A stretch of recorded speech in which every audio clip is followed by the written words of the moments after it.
പരീക്ഷയുടെ മാർക്ക് ലിസ്റ്റിൽ വരുന്ന A+കളെ കൊണ്ടല്ല ഒരു വിദ്യാർത്ഥികളുടെ മേന്മയും ഒരു വിദ്യാർത്ഥികളുടെ താഴ്ചയും അടയാളപ്പെടുത്തേണ്ടത്.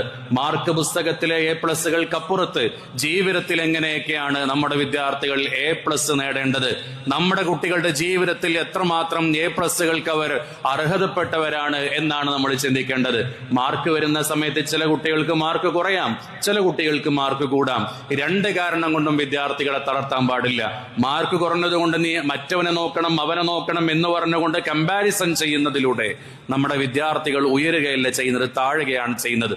മാർക്ക് കുറഞ്ഞാലും നമ്മുടെ കുട്ടിയാണ്, മാർക്ക് കൂടിയാലും നമ്മുടെ കുട്ടിയാണ്. ഈ അടുത്ത കാലം വരെ പരീക്ഷയുടെ പേടി കാരണം ആത്മഹത്യ ചെയ്ത കഥകൾ നമ്മുടെ സാക്ഷര കേരളത്തിൽ വരെയുണ്ട്.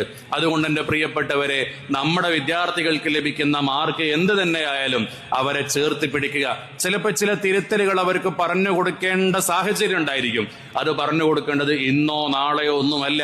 ഇതിന്റെ എല്ലാം വിഷയങ്ങൾ കഴിഞ്ഞ് ശാന്തമായിരുന്ന് നമ്മുടെ മക്കളുടെ കുറവുകൾ എന്താണെങ്കിൽ അതവരോട് സൗമ്യമായി പറഞ്ഞു കൊടുക്കാൻ നമ്മളെല്ലാവരും തയ്യാറാക്കേണ്ടതുണ്ട്. അതുകൊണ്ട് തന്നെ നമ്മുടെ വിദ്യാർത്ഥികളുടെ മാർക്ക് വരുന്ന സമയത്ത് നമ്മൾ നന്നായി അവരെ ചേർത്ത് പിടിക്കുക. ആ മാർക്കിന്റെ ഉയർച്ചയിൽ സന്തോഷിക്കുക, പരാജയത്തിലും സന്തോഷിക്കുക. എന്റെ മകന് ഇനിയും മുന്നോട്ട് പോകാൻ ഒരുപാട് കാര്യങ്ങളുണ്ട് എന്ന് മനസ്സിലാക്കുക.